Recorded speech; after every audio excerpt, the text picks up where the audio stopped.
Hello, everybody. Thank you so much for tuning in to the Prime Championship Circuit group stage. My name is Ardog with the Triple G, and I will be your host for today's event. So excited to be a part of this tournament, to be able to watch right along with you, to witness the greatness Predecessor has to offer. We also have some really exciting news, ... Pause for effect. The PCC has found a little bit of extra money under the couch. Our prize pool is now $1,000. We would just like to say thank you so much to our mysterious donor. So yeah, I am so excited for the games today. Today I'm joined by The Tricks and Cosby, and we welcome you to the PCC. Let's go ahead and watch and see how this all works out. Geronimo Jack is back, and this is the Prime Championship Circuit Group Play-Ins format and rules. We start with Group Play-Ins. Our teams will be divided into 4 groups of 4 teams. These teams will then play in a round-robin tournament with the top 2 teams in each group moving on to the next round. Each match is a best of 1, so teams, be prepared for anything. Tiebreakers will be determined by head-to-head records. Then, in the seeding round, the 8 selected teams will play again to determine.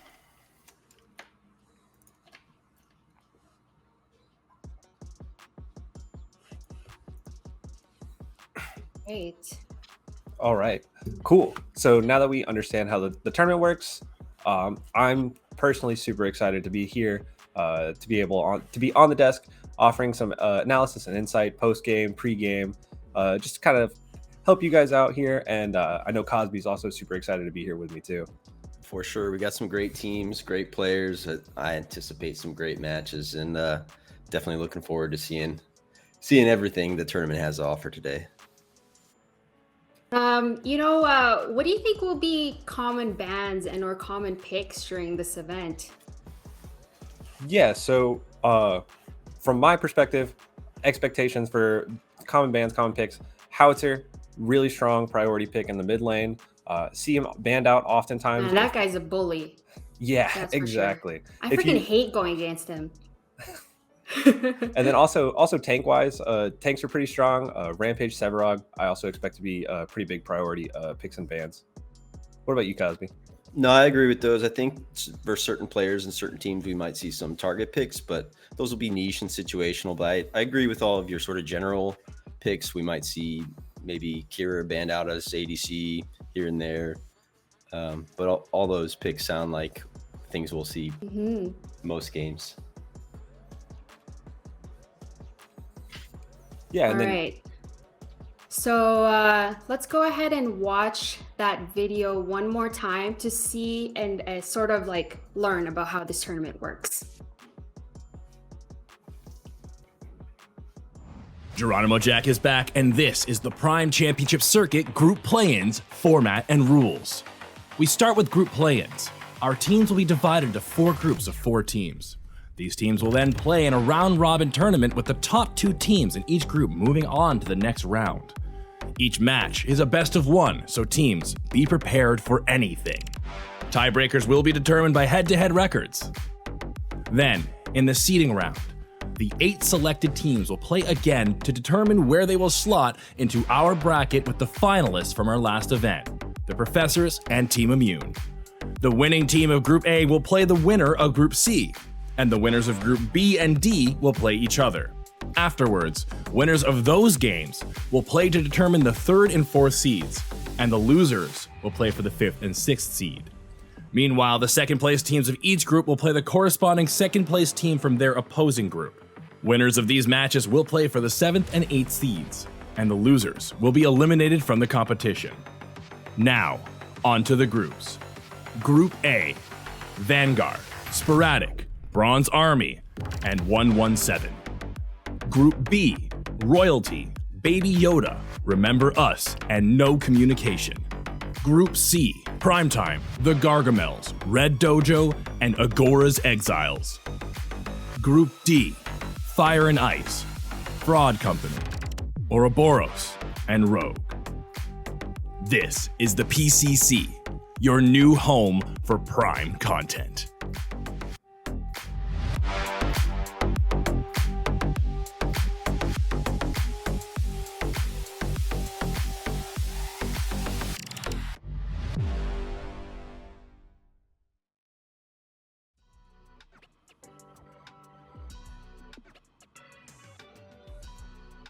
Match results.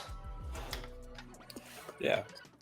So it looks like our host is having a couple of internet difficulties. So me and Cosby will be taking over hosting right now while she gets some things sorted out. But we just want to move quickly and talk about match results. Matches in the group stage have been going on right now. Preliminary seeding for the tournament. So if you look here and pull it up, we've got 4 groups, as you guys just saw. We can see down in Group D, Rogue dominating and Ouroboros struggling a little bit. Rogue 2 wins, Ouroboros 2 losses. Similar situation in Group C with Red Dojo coming out on top and Agora's Exiles maybe having a bit of an unlucky day. Group B, different story. We have 2 teams with 2 wins, 2 teams with 2 losses. So the third match in between Royalty and No Communication should be, the deciding 1 and 2 seed. And then in Group A, once again, 2 wins, 2 losses, running a little bit behind that match between Bronze Army and Vanguard. Definitely Group B sticks out to me most, the clear divide between the 2 teams with 2 wins and the 2 teams with 0 wins. If those Baby Yoda Remember Us can't pull out something here, then that's going to be a pretty decisive group as it is. Very looking forward to the other 3 groups, though. They still seem kind of wide open. Clear favorites in each at this point, but, as the games go on, we'll see how these groups develop a little bit more. Yeah, and what sticks out to me really in Group A, in terms of like rosters, that's where I saw like the biggest similarity in player skill. In terms of the other groups, looking at the rosters, you can kind of tell like this group is likely going to win. But sticking out to me, Bronze Army, Vanguard, and Sporadic, in my opinion, are all pretty similarly skilled teams. So that is it. The matches so far have been pretty close, and I'm excited to see who comes out on the winner's side, who comes out on the loser's side, because I think that whoever ends up in the loser's bracket from that group is going to be the strongest team. And another thing to note in Group A, there is still a game going on. There is 1 less game played in that group than the others between Bronze Army and Vanguard, so that will shape that group out a little bit more, but I agree with you. The Group A does seem the most wide open. Definitely excited to see how that one shapes up. Hey guys, I just wanted to say hi really quick. Lance is filling in for R-Dog while she fixes her internet quick. Another quick thank you to Trix and Cosby for being able to be in here, break down those match results that we have had, or that we've seen so far. So it looks like we may have some of the matchups that we're going to be seeing here on the broadcast in a little bit. It looks like Sporadic is starting to run away with A, and they may be able to take that. That's going to be the winner of Group C, which it is looking like it's going to be Red Dojo right now. So that they're at 2-0 as well. So we're starting to get some of those figured out. Rogue and Royalties are looking to be the other matchups for first to see who's going to get 3rd or 5th or 4th or 6th. Oh, that was a weird way of saying that. But yeah, they're starting to shape up, and we're just going to have some really good games to look forward to. Personally, I really want to see Rogue versus Royalties shaping up. But what do you guys think as far as games to look forward to? Is there anything that's got you guys hyped up right now?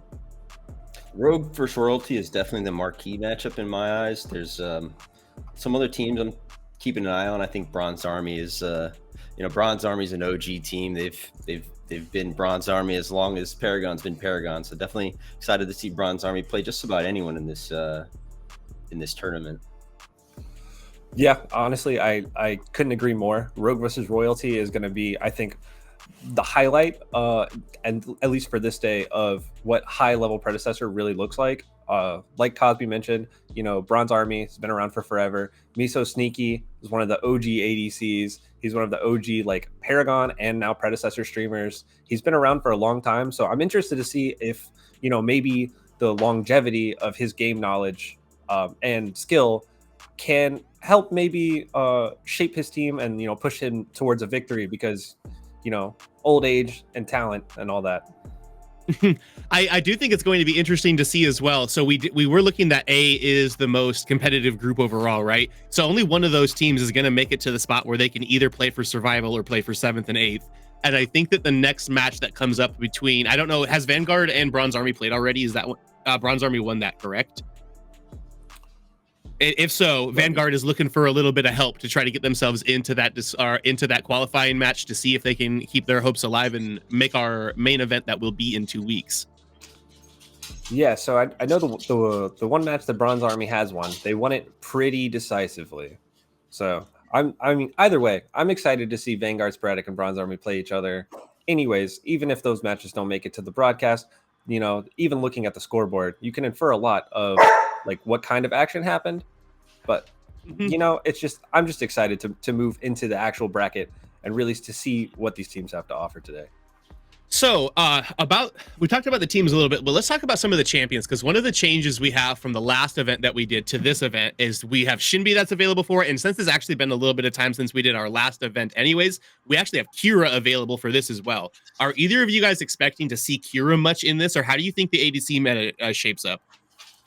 I'm expecting to see Kira almost every match. I think she's very good.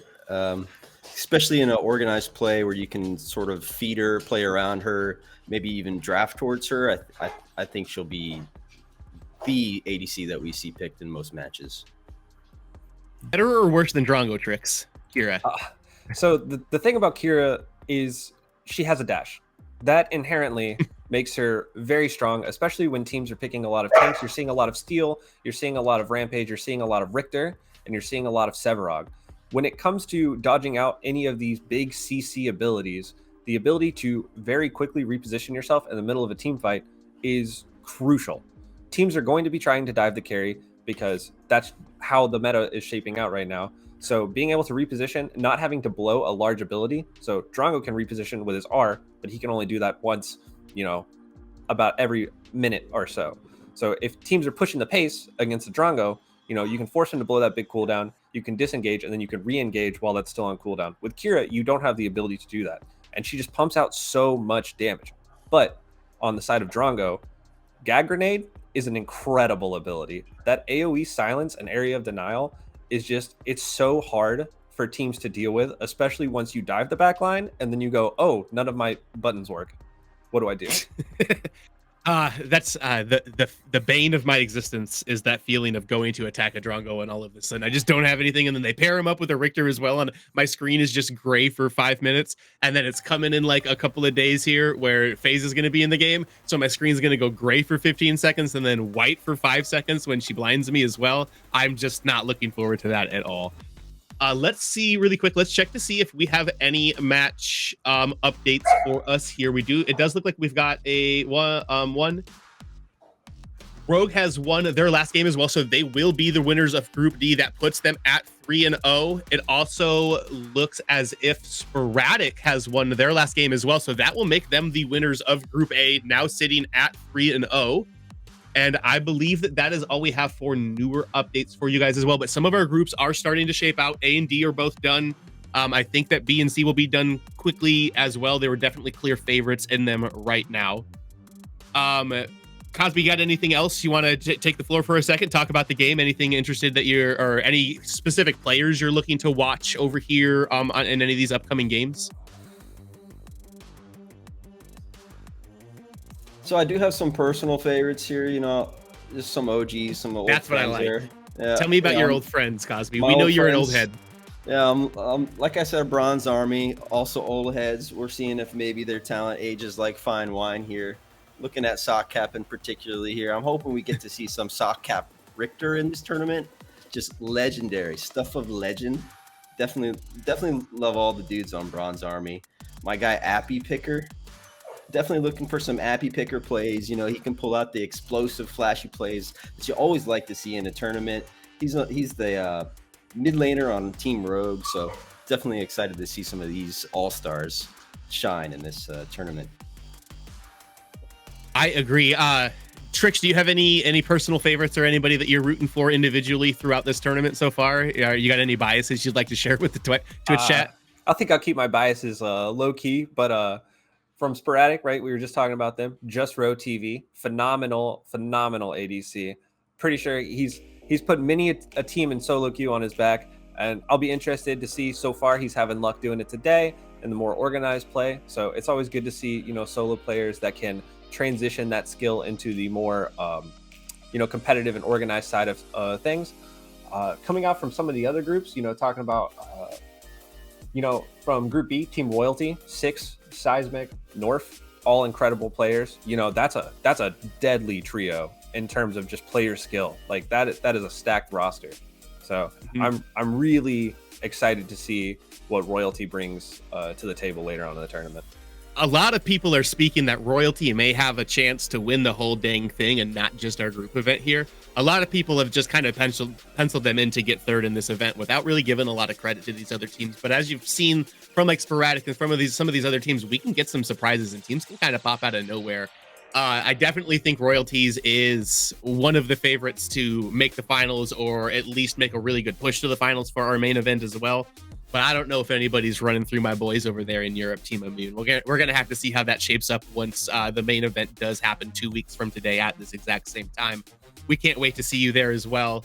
We want to make sure that we take a second really quick just to shout out all of the players that are taking their times away from, what they could be doing today. It's Saturday. They could be out hustling, making money. They could be with their family. They could be watching cartoons with a bowl of cereal, but instead they're here putting on a show for you guys. So make sure that you go around and you see them. A lot of these players are Twitch streamers. We just mentioned Ro. Ro's got some of the best Twitch emotes in Twitch, not just in Predecessor, just in totality. Ro's got some really good stuff. Always really entertaining guys.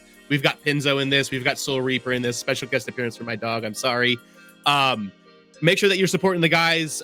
We appreciate that you guys came out for us today, and just thank you guys for coming for right now, basically. And then another really big thank you to our anonymous donor. Like our dog said to start the show off, we are at a $1,000 prize pool right now. I believe that we will be paying the second team out as well, $750 to the winners, $250 to the runner-ups for it. So that is great. Make it a little bit profitable for these guys for sacrificing 2 weekends out of their month for us. We also want to let you guys know that if you would like to donate anything, all donations do go directly to the prize pool, to the players that are working hard to put this production on for you guys today. Make sure you like, comment, subscribe, follow us on YouTube, follow us on Twitter, follow us all around the social media worlds, the internet worlds, because we will be back every 2 weeks for the foreseeable future, putting on these sorts of broadcasts for you guys. With that being said, we are going to take a quick little break before we get into some actual action for you. Quick little thing, run a little ads, make a little more money for these players, and then we'll be back with a short desk segment and followed in game 1 of the day. So stick around.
Hello, everyone. I'm back again. Okay, so we want to see some games, right?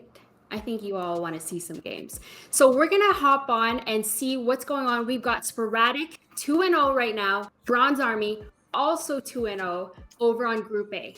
I'm going to go ahead and pass it over to our lovely casters. All right, it's Geronimo Jack here with Norendis, our resident, I don't know. You're the guy. You're the good. You're the guy. That's it. The guy with the mustache. I don't know many people with mustaches, so That's fair. You know, I hear that I'm the only person that can pull it off. But Jack, it is one tabulous to be here with you today. I'm very excited. I'm not excited about these portmanteaus you told me about. Oh yeah, no, I got a few lined up. We'll see if we'll get to them. But yeah, everybody, welcome again to the PCC. Really glad to be here. I know that everyone has been working really, really hard to get us to this point. This is going to be a really cool game. Bronze Army, I think. You know, I was a little high on them, but then like I just kind of worried when I saw their team together. I was like, okay, I think they can win some games. I wasn't like, oh man, these guys are winning. Now that they're winning some games, I'm starting to kind of change my idea. I think they're pretty cool. Sporadic, I've always been pretty high on. So this is gonna be a really, really fun first match. It's gonna be top or for the top of Group A. This is gonna decide the 1 and 2 of Group A. It's gonna be really fun. The fun thing about Bronze Army is, as Cosby was saying, is they are old heads. So they have experience of Paragon in the belt. But it's been 7 years since Paragon came out. So, you know, they got the boomer mechanics. So it really comes, it comes down to like game knowledge versus slow hands. What do you think is going to come out on top for that one? Right. So, you know, I have this debate quite a lot. And as I've gotten older, I think my personal side has changed a little bit. You know, I used to be pretty hot on the hands, and then I think I got more and more onto game knowledge. That being said, though, I do always lean towards mechanical skill. Because game knowledge is always very learnable. And in many cases, especially in an early game like this, like I know that Paragon has been around, but you know, we've been talking quite a lot. You know, I never played Paragon. I've only played Predecessor a little bit to give the viewers a little bit of background. I've been playing competitive games all my life. I'm playing League of Legends, Dota, Hearthstone. I was a professional StarCraft 2 player, so I'm very used to learning a game. And what I'm saying with this is that I have very little of the built-in game understanding of Predecessor of like, oh, this champion beats this champion, things like that. I'm learning it, but I have basic game mechanics of MOBAs. Exactly. Yeah. However, what I'm realizing is that I can just click buttons a little bit faster than a lot of the people I'm getting queued with, and it seems to work a bit better. And when you go to the top level, and you start seeing mechanical differences, they get really exacerbated because just the minute misplaying, just flashing at the wrong time, using the wrong ability at the wrong time, just missing an auto attack or two can be the difference between an entire team fight win or probably losing the entire game. So I'm actually, if we got some younger players, if we got some Zoomers that can click buttons really fast, I kind of a little more on them because they can learn the meta whenever they want. And in reality, it's not super well defined.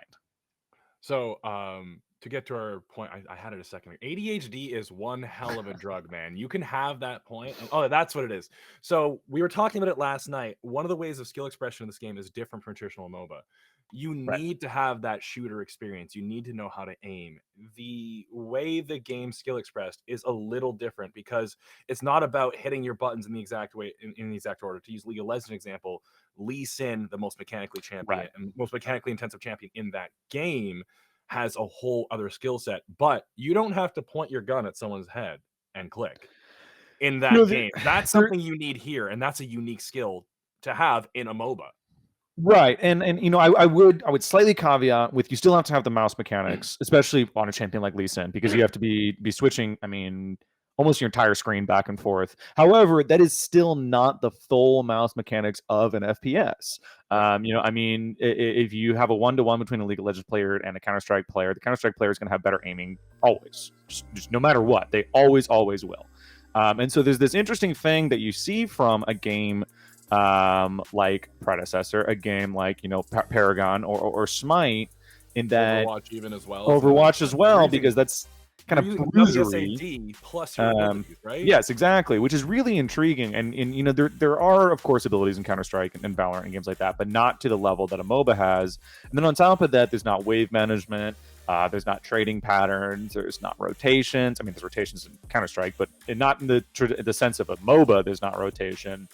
So there is this kind of extra level of mechanic in particularly Predecessor above League of Legends or Dota that I'm pretty interested to see how it pans out, because I mean, at the end of the day, you know, in League, you basically right-click on someone's head and you auto-attack. If you're missing your auto-attacks, if you're missing your, and that can be good or bad in different situations, but it'll still do damage. If you're missing your auto-attacks in Predecessor, or particularly as an ADC, but even as a melee carry, or even just something like Howitzer, you are going to have such lower damage output than someone who can just consistently hit 75 to 80% of their shots. And that's a really cool mechanical skill that I want to see people focus on, because I think those baseline ground level mechanics are so much more important. And then you build on wave management, macro, drafting, item builds. It's a completely different way of doing it. Now, as someone, like you said, you've played a lot of competitive games, because we still have some time before we get into the draft. The teams are still figuring things out. So we have time to, you know, chat, get to know each other a little bit, and have the stream get to know you. As someone who is newer to Paragon or Predecessor, but has all these competitive games that you've played at a semi-competitive level under your belt, what is your first takeaway with the game? What are you enjoying, and like what characters do you like so far that you've tried? Yeah, so I was an ADC player for a very long time in League, and then switched to jungle for several seasons. I've been a jungle main, actually at Lee Sin main for once, for one-off example. Yeah. And so when I started playing Predecessor, I wanted to play jungle a little bit, because that, you know, is my current role. Then I actually recently, about a week ago, switched to ADC, and it's very, very enjoyable. First of all, the people I can't play against don't really aim too well. But second of all, it very much feels like that OG ADC style. Get to 3 items, you know, try and win your lane, but like mostly focusing on farming, mostly focusing on control, and like rotating to things like, in this case, Fangtooth, and in League it would be Drake. And then you get that 3 items, you're like, all right, I am good to go. I'm getting a pentakill. I get the team fight here. Yeah. All you got to do is just, you know, get in there and get like roll right in the mud, especially as the ADC. If you have good aim from other shooters, you're guaranteed to go. Like we have a lot of people in the community willing to do that right now. We are hearing draft is ready and draft is underway, so we are going to switch over to that one right now. It is Sporadic with Just Row and Adamental Big 1Z versus Bronze Army, the old heads from Paragon. With Miso Sneaky, we have CM Stark, YouTuber and streamer extraordinaire. We have Sockcat with his infamous Richter. Maybe he gets it, maybe they ban it out. And, you know, just a lot of familiar faces. Also Cha. Cha's the quiet guy in the corner, but Cha is also still quite good at the game. We're going to see the ban coming out from Bronze Army. It's going to be a Decker. Decker being probably the most favorable support in the game in every single meta, because she's just so strong. And then we're also seeing the Richter. No Richter for Sockcat. We're sorry, Cosby. Yeah, 2 really big support picks. I kind of like this, actually, especially if you are actually on both sides. You get the first pick on Sporadic, then the 2 duo pick on Bronze Army. You're getting rid of the 2 probably best supports in the game. I had that backwards. I didn't know who was on Dusk and Dawn. And I'll get to that in a sec. But yeah, 2 best supports probably in the game right now. But that gives Bronze Army a free, probably best pick. It was 81% picked in our last tournament, by the way, with a 50% win rate on the Rampage. But that then gives you the Howitzer and possibly like a Kira or maybe even a Revenant here from Sporadic, or just a jungle return. And we are actually seeing the steal and set. So like you're just saying, Rampage, the favorite pick in the jungle, because he can just exert so much pressure. He has a small bus to throw at your head and stun you for like up to 2 seconds. And that is nothing to scoff at. Does a nice chunk of damage too. Other side, we are seeing the Howitzer, and that is the strongest meta pick for the mid lane right now. So much versatility, so much utility. And Sevarog, the other answer. So we've seen the game hasn't changed too much. There's not a big roster, but we see the game shift metas so quickly, and Sevarog has really been the big answer in the off lane for the ADC meta. You just got to build your Tainted Guard, you got to build your Razor deck, and you're good to go. Lieutenant Bell could follow that one up, and then we're seeing a Gideon on the other side around this. Yeah, that's interesting. I really like Gideon in a mid lane position more than I like him in like a solo position. That makes me kind of feel like this Howitzer might be switching, but with the Steel, who I was gonna be on the support role, and the Muriel, really interesting draft coming out of Sporadic. A lot of flexes here. I really like this, especially when you're blind, when you have the final pick on the dust side. You have the 5 red side pick. You can really screw up your opponent and what they're trying to draft. Who's still looking for an ADC, still looking for a mid laner. They don't really know who's going to be matching up in what situation just yet.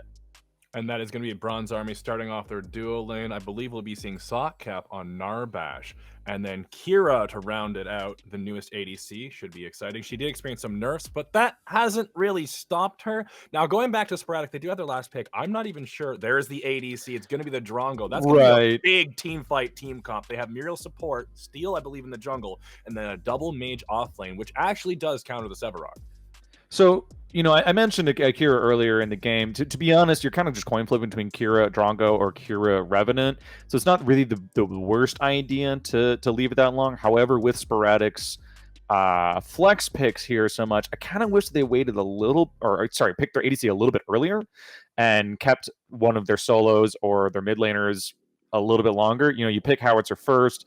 Bronze Army's already thinking, all right, Howitzer mid, what do I play against Howitzer mid, et cetera, et cetera, et cetera. Well, it might actually be Howitzer solo if you, for instance, drop that ADC as the 2P, 3P. I don't think it's a bad team by any means. I just feel like the actual ordering is a little bit off. Yeah, and I actually kind of wish that it was Sporadic who was able to pick the Kira in the lane. I think Kira fits into their team comp a lot more effectively because they have a lot of they have a lot of just burst, AoE, ability to team fight, that whole 9 yards. And the Kira fits in a lot better. Now, Drongo does offer a little bit of CC and a little bit of safety because, Muriel's not going to be appealing all that much, but the Kira really would have helped their team comp out, in my actual opinion. It's a great point. It's a great takeaway from the side of Bronze Army, which again, Sporadic, maybe instead of that Gideon 3P, they go for the Kira there. I don't think it's necessary because, like I said, ADC right now is basically Kira versus Drongo or Revenant, and you just kind of coin flip on who gets the Kira, and then whichever your ADC feels more comfortable on. I actually like Drongo more in this team with Howitzer Steel, Gideon Muriel to begin with. I think Revenant would have been fine, but I do like the Drongo a little bit more. I think I like both drafts, but they're definitely going for different outcomes. Yeah. So we do have the game underway right now. It's just beginning. I'm kind of looking for my feed at the moment and figuring out what's going on, unfortunately. But we will do our best to tell you what's going on and just, do it the old radio way. We are looking at the screen of Bronze Army at the moment, hovering on to Bellica right now. People are 5-pointing, which is you get your teammates right in the right spot to prevent anyone from invading and getting any sneaky wards in, and you just know what's going on the map. Minions are starting to crash into lane right now. It is 1:20 into the game. Minions meet in the mid lane now. We have Just Row and Chris R on the Muriel in mid lane versus the Becca, versus the Bellica. So we are actually seeing a 1-2-1 instead of your traditional duo in the duo lane. You'd figure you'd put the duo in the duo lanes, know his name for it, but they're doing something cheeky here instead, Narendez. Yes, I'm sorry. I'm trying to get my my feed going, and I'm having a little bit of lag. The assignments going to be here are actually kind of interesting, and I kind of like it. I can't see exactly where everyone is. My apologies. While you were talking, I was trying to get this going, but I do like the full rampage clear. Actually, it's an interesting start from the rampage, going to the blue buff almost instantly. Yeah. So we are seeing a little bit of a team fight in the left. There's going to be our gank on Rampage, gank from Rampage in the off lane as they jump onto the Howitzer. Steel is there. Howitzer able to walk out with just a little bit of health. And now we have our feed, and here we go. Everything is back to normal. So much better. Okay. This is nice. This is nice. So this is the duo you were talking about, right? This is the mid lane duo we were talking about. I hate it. It's the experience differential that's going to be coming here. The waves are too fast in mid lane and really most lanes to have serious priority. This is not League of Legends. This is not Dota. Look at this. He hasn't even cleared the wave just yet. And the next wave's coming out. There's no priority whatsoever from this duo, which would be the reason for a lane swap like this would be just completely take over the lane. It's not a good swap here. It's looking kind of dangerous in general. We are seeing Belica get the knock up on the Muriel as they do try and secure the river buff. Belica not putting a point into her drone, instead opting for the extra bomb. She's going to back up, and what should have been a kill on the Muriel actually is going to be a kill for Just Row. So I guess it does work out. And then we're seeing another one for CM Stark on the Sevarog in the off lane. Revenant, who does have the counter on the mage for Sevarog, is not able to utilize it to the best of his ability just yet. Point in for Belica right now. They are trying to apply that extra little bit of pressure. Do you think they might do a back here, might get a little bit of extra movement for the mid lane? I'd actually like to see a reset in the mid lane for sure. Gideon's getting really pushed in for no reason because of the fact that he's just a 2v1. Gideon also just feels more comfortable in these wave clear situations in mid lane. I'm trying not to be super down on this lane swap. I'm just really not that into it just yet. I want to see where it can go because it's going to be very, very dangerous. You see the E out there from the Gideon player, which I guess is Cha. Yeah, I believe it is going to be Cha on the Gideon right now. But one of the nice things about Gideon as a solo laner is he's just able to move around. Simple as that. Like, he can drop the wave, he can wave clear, and then he can get out. He's got a blink, effectively a blink every 20 seconds. That's nothing to scoff at, right? Looking off in the left lane right now, in the solo lane, it's just going to be Howitzer trying to get whatever pressure he can. He's going to be pushing the wave in and getting that priority against the Sevarog, dropping a ward down to apply a little more vision, and we should hopefully see him go for that Cyan buff in the meantime while CM Stark is just so busy with his minion wave. But that's just a lot of stacks. You really need to get the pressure and the poke off. That's why you're playing that mage. Yeah, and I do actually like this adaptation here, whether it's the Howitzer or the Gideon into the Sevarog. I like that. I think that's a good play here. CM Stark, though, is an extremely exceptional Sevarog player. We see him bullying over and over again. Might actually be a kill, so I'll finish this thought in just a second. And it's going to be the Belica rotating into the fight and getting the knock-up. That's going to be a nice little bomb plus one more Siphon stack for the Sevarog, who's now jumping on that Cyan buff. And that's going to be a nice, hefty little lead for CM Stark in the off lane. Yeah, and so that kind of builds on my point as well from the mid lane. When you have a duo lane like that, especially an ADC duo lane in the mid lane, they need to have some serious priority. This Belica should never be able to roam. And that kind of builds on the other point that I was saying that, like, I do like the Howitzer or the Gideon in the solo lane versus the Sevarog to keep him down on stacks, but if your opponent mid laner is able to just roam over and over again, or a jungler, for instance, is able to go on you, then your hard-pushing Howitzer, in this case, is going to be in a super dangerous situation over and over and over again. Yeah, I was very surprised to see the Belica just randomly show up in the solo lane, because like you said, it's a 2v1. Belica should have no business doing that, but now there's that pressure we wanted to see as she's getting poked down and has to walk away. Flash coming out from Belica. Justro getting a little bit under the tower. He's not going to overcommit, though. He's going to do what he needs to do, apply that pressure, push that wave in, and we're going to see Belica take the back, get healthy, and she's going to be picking up the Scepter for that extra little bit of damage. No 5 Kodak books yet. I want to see it this game, though. Yeah, I'm more hot on it on Gideon than I am on Belica. I see how it could probably work on her, but I think it's a little bit better to play on the Gideon, which I need to see his build here pretty soon. Looks like a rotation going into the blue side buff for Bronze Army.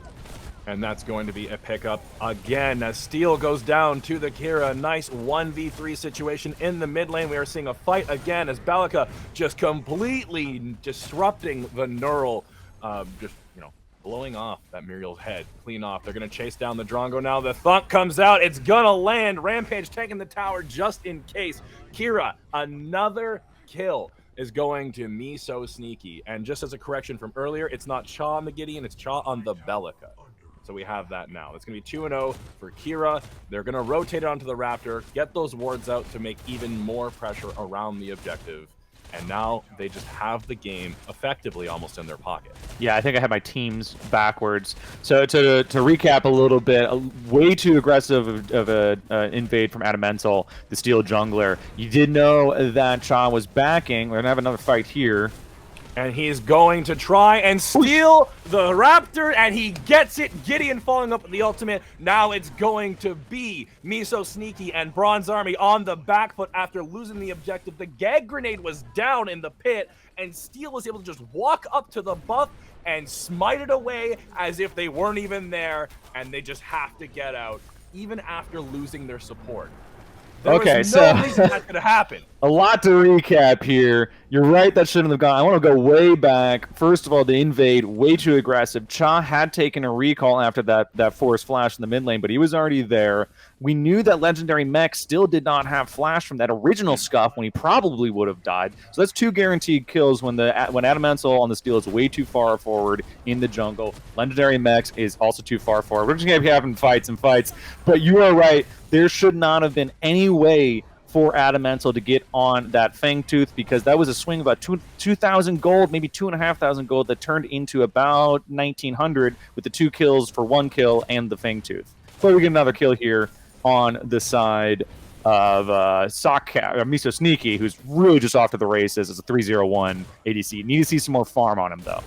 The game is getting scrappy, as they often do around the 10-minute mark. It's when teams start feeling comfortable and strong enough to rotate for those Raptor objectives, for those mini primes, and just, people start getting a little restless and a little antsy. They want to fight, and we see another kill coming out once again as Bellico rotates into the left lane. Jaw picking himself another kill up against the Howitzer, who really should be able to apply that pressure and just bully out the Sevarog, but is not able to get what he actually needs.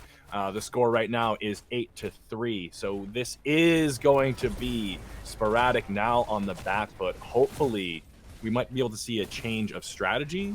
Maybe we put the dual lane back in the dual lane where they need to be and kind of adjust from there.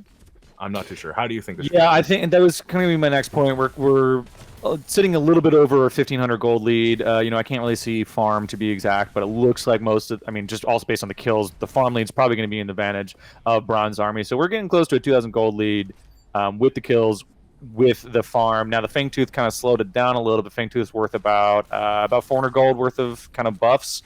Plus just the gold itself. So it's kind of equalized slightly, but yeah, my point was going to be, I need this role swap to end. I really need to see the ADCs match up. I really need to see Howitzer out of this lane. I think Gideon is going to be more comfortable. That would be Biggs matching up against CM Stark. I think he's going to have a better time with the mobility. And I think if they're willing to lane swap to start the game, that means they need to be willing to lane swap to adapt to the game. Yeah, because they're trying to show their adaptability and versatility, but it's not really working out for them. However, it's going to be the point of no return very shortly, where even if they role swap backwards, it doesn't really matter. Off in the prime pit, we are seeing yet another squabble as Bronze Army does manage to secure the objective this time. Plato will go down on the rampage. Big 3-man knockup coming to the Belka as Steel tries to follow up with the shield slam, will not land anything. CM Stark 1v9 in the corner. Gideon bringing the black hole to try and secure the kill, but it won't be enough. Muriel at no health. See if Cha can pick it up. He managed to sneak the auto attack through there as he flashes out, but it will not matter as Just Row is able to pick up that kill. We're going to see Sevarog go back, even though he was at health. He's just going to go farm as if nothing ever happened. So, however, I don't know how the breakdown looks, but that was a pretty nice fight, though.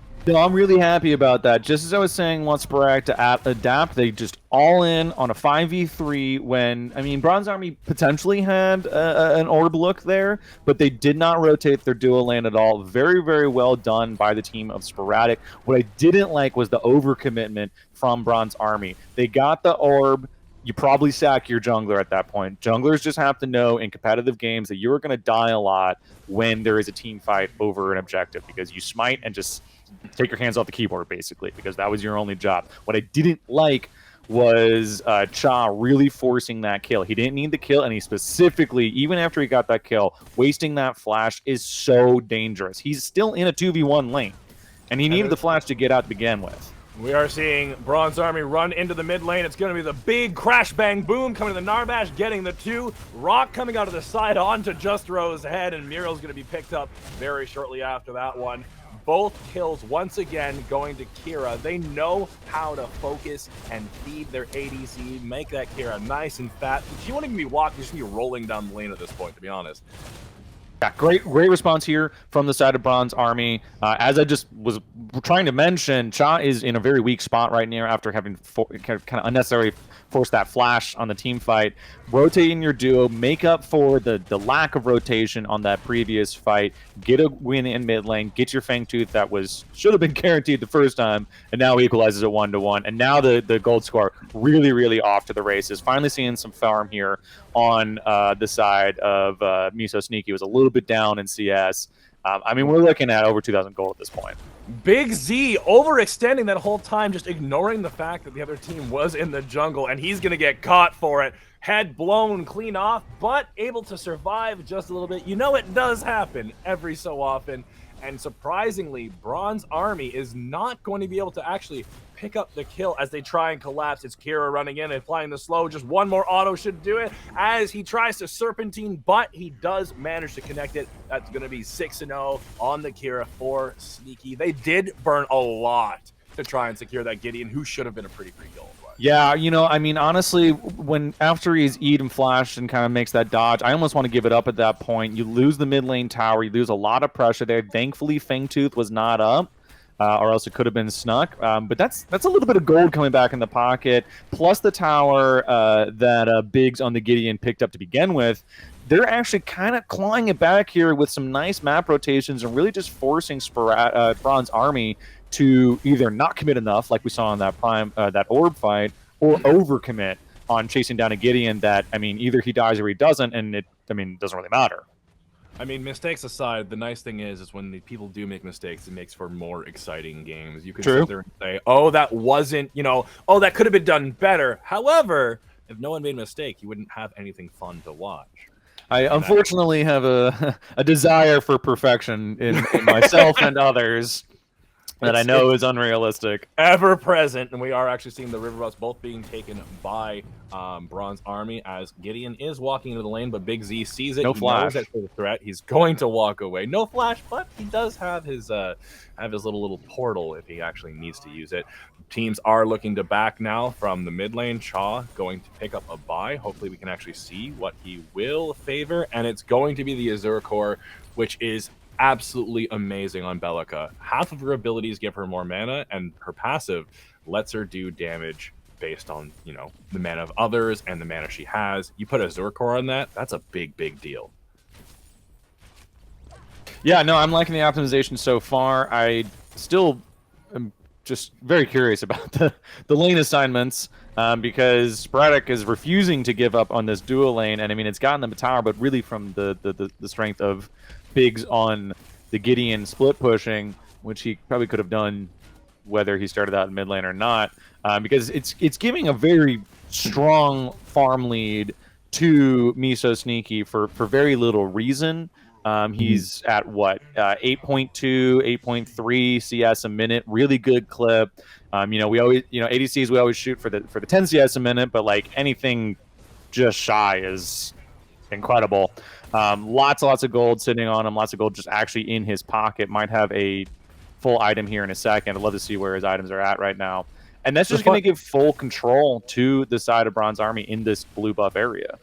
The funny thing, we are seeing Big Z coming in. There is no flash. He's going to try and walk through the Fong Wall. He's going to eat a nice big fat drumstick to the head. The portal doesn't work, or he tries to fake it out, but Rampage there with the rock. Another kill for Miso Sneaky. I was just about to say, it's been a big lull in what otherwise has been a scrappy game as Sporadic tries to pick their fights a little bit better. We are seeing a gank come in the mid lane right now. It's going to be Howitzer rotating in with the Drongo shooting Bellic in the back of the head. The knockup going through the wall, able to create that space. Rampage now coming in with the Razorback to try and fill it. And the Stasis stopping the kill with the Narbash coming in for the heal. The Funk will not go out, but the Crash Bang Boom gives a big knockup. Miso Sneaky coming again, sneaking in that secure. and he's going to be 8-0. So this is a very, very fat Kira walking around the map right now. Shield Slam coming out from the steal. He's going to hit the Kira, knock her up, and be able to create that space. Razorback just to pop it in, but it's going to be too late, as Rampage is going to be the one to pick up that kill, taking out the enemy jungler. And this It's the mechanics versus game knowledge that we were talking at the top of the day. That was just a misplay after misplay, and incredibly well played out of Cha. I mean, breaking ankles of 3 or 4 players on Sporadic, particularly Revenants with that stasis, but also, you know, Chris R6 and Justro TV so deep, almost on top of the red buff, kind of unnecessarily. It goes back to Big seeing the duo lane of Bronze Army on a ward beyond in his side of the jungle in Fangtooth, and he decides to push past the river, giving his team a 4v5 that is so unnecessary. There's no way he's getting out of that fight. We knew he doesn't have flash, still doesn't have flash for another minute or two. It's just kind of a misplay from Biggs after a really good play before that then kind of forced his team into this can we skill check at this point when we're 3,000 gold behind. Miso Sneaky now taking the back. The Raptor is back up, and the teams are posturing for it, but they're going to buy the time for Sneaky to get that item. I would have liked to see the Viper, but Sneaky wants that spell shield. He's going for the Mesmer instead. And he has the orange buff. He's ready to go. As soon as he gets back in, I wouldn't be surprised if they try and rip it. However, it seems like Bronze Army has decided to take the late back. There's going to be another rebuff up. Now, Miso Sneaky a little bit caught out. If they had gone on it, they would have the chance to finally kill that 8-0 Deathless ADC. Instead, they're going to choose to go on the objective and try and rip it through as fast as possible. Narbash coming in. Rampage as well with the mini prime buff. He's going to ultimate, and he's going to get in. Black Hole on top of Kira, who's going to dash out. Muriel following up now with a big shield and knock up with the Reversal of Fortune to try and protect the carries of Sporadic. There is Howitzer finally going through. Sneaky backing out. He had 4 HP, but it won't be enough. They finally get that kill. That's going to be a death on the board for the ADC. The fight keeps on going as it's going to be Cha bringing out the knockup. Is going to miss it. Justro applying as much happy feet as he can. Will not be enough either. Bomb going to blow up Justro TV. The last one on the map is going to be Muriel doing whatever she can to just try and stay alive and buy time for enemy team, as Sockcap says, no, you're going to be standing still. Hits him in the head with the drumstick, enforcing Muriel to flash out, but they're not done yet. It is going to be the chase down, the knock up, going through the wall. It does hit, but that should be safe for the Muriel. Looking on the other side of the map, we do have Sevarog just bullying Gideon, knocking him into the wall, following him through the portal. He's quite healthy. He doesn't need to worry about it. The stasis coming out, going to buy the time he needs, but CM Stark does siphon the Gideon once again. He's just going to flash right out. On the other side of the map, once again, this fight is still going as Adamental's looking to finally get some retribution and avenge his teammates, seeing what he can do, but it's an overextend instead, as we now have Miso Sneaky running in, trying to do what he can to pick up the steal kill on Adamental. Rampage following through. They're going to be able to finally pick it up. It's going to be the expunge. I'm not too sure. Basically the execute of his E to finally actually pick up the kill at range. And that's going to be a triple kill instead.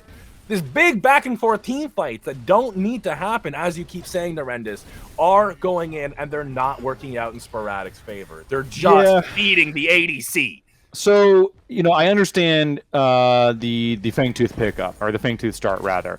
Bronze Army caught a little bit with their pants down in a back timer, forcing Miso Sneaky as the only person that can check Fangtooth, get a little chunk on him, force him back. Sporadic feels like they can start up the Fangtooth, but they're so far behind in gold that their damage output is not that high. I think that was actually... No, it wasn't a primal. I'm miscounting. But they didn't really have the damage chunk through, like, what, a 12,000 damage or health Fangtooth. It got stolen by the side of Plato on Bronze Army, and at that point, you've gone for the kind of desperation play. You have to go for the fight. It looked kind of okay. I think it was actually 3 for 2 in the favor of Sporadic.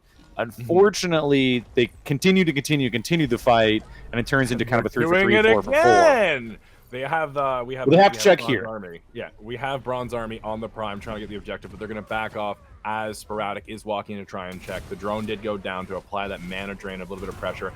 We have Adamantl dashing in. He's going to miss, but the shield slam does land. Sneaky going to use the Liberator to cleanse it before it even gets there. They're trying to hyper-focus the ADC as best as possible. It is not working. Crash, bang, boom coming out and going to get the knock-up as Cha secures the kill on the Howitzer. They're going to be running down the Muriel as best they can. Just a complete happy circle, taking 4 members out of Sporadic. Gideon's the last one alive. He might try and hero play the black hole, but it would be ill-advised. I think he needs to set up his waves instead. Yeah, it's not that late in the game. I mean, I know that there's a big gold lead here for the side of Bronze Army. They're about to pick up an Orb Prime. It's an early Orb Prime. It's not going to do that much damage. It's not going to last that long. It's also going to take a while because of how early it is. It is about a 3,500 gold lead, close to 4,000 gold lead, but it's 23 minutes in the game. And this game has an average game time of, 30 to 35 minutes. There's plenty of time to fix waves, slow things down, get your carries good to go. Remember, this is a Howitzer, Gideon, Drongo team. This is a very, very strong draft. Unfortunately, there's a little bit of kind of miscommunication. We saw Adamantl go super, super hard onto Miso Sneaky on the Kira. Right theoretical concept, but if you are, multiple thousands of unit lengths away from the rest of your team, you're just going to die. You're not going to do anything for your team. So the thought process is right, just a little too fast, not enough communication, and they just need to work on slowing this down and maybe see if Bronze Army messes up on this force here. Bronze Army is not going to let them slow down as Rampage pops the ultimate, jumps straight into the tower, and is going to make sure that his team is able to close out this game. Kira getting a kill on the steal once again. Adamantl has gone down, and Howitzer is going to go to Kira as well, leaving Miso Sneaky at a whopping 16-1-3. Support who, honestly? It's going to be Gideon getting the black hole as he gets thunked out of the ability, and that's going to go to Cha to pick it up, finally ending the game. A complete bloodbath when you really think about it. And that's going to be Bronze Army taking it away. That is such a fat ADC. Just roll her down the hill, dude. 13,000 gold. Like double the gold of anyone else on the team. Yeah, I'd love to see the damage here if I can. Unfortunately, not able to. It's an incredible amount of damage, incredible amount of gold, kills. The CS, I could actually see a little bit more. That's just me being, needy. The thing that I want to harp on right now. First of all, very surprised by the discrepancy between these two teams. Yeah. But second of all, the thing that I want to focus on, it really goes back to the lane assignments. I am very not into this duo mid lane, no priority versus a Belicha. When you're allowing the Kira, which again, you probably could have picked earlier as Sporadic, because I wanted to see them on a 2-3 pick for their ADC. But that's, again, beside the point. You're allowing your already pretty strong opponent duo lane to have a free lane there. It's an interesting adaptation, and I can see how it would really work actually against a weaker team. A weaker team's probably going to overreact to it. They're probably not going to have the mid lane control that I saw from Cha. They're probably not going to have the just strength of a solo laner to just kind of 1v1 a Howitzer. I'm probably stealing a little bit what the Des is going to say today. But I didn't like the idea, but I liked trying an idea, I guess. I just think that this wasn't the opponent to go for it. I think it could have been okay if they didn't have the Muriel, because Muriel often does not offer the crowd control capabilities that you might need to exert that priority and pressure. At any point in that lane, if you have a 2v1 in the mid lane, that mid laner should not be allowed to walk out. And instead, we saw Cha walk into a whole other lane and secure multiple kills more than once. Maybe the Muriel wasn't the right pick as a support for there. If you got something like Richter was banned, but like a Richter, the Steel, just anything with actual hard CC. You could even take Grux in the mid lane. That's a very short lane. You can do wonky things since you're already doing wonky things. That pressure is what would have prevented that Belica from being able to walk up at all. Yeah, and like I mentioned, I think I actually prefer lane swaps into the solo lane as opposed to the mid lane because of distances, and when you play in the solo lane, for instance, you have a melee carry in the solo lane. You switch Howitzer into the mid lane, Gideon into the duo lane. Gideon just chills the duo lane, then plays against CM Stark in the solo lane. I think that's fine.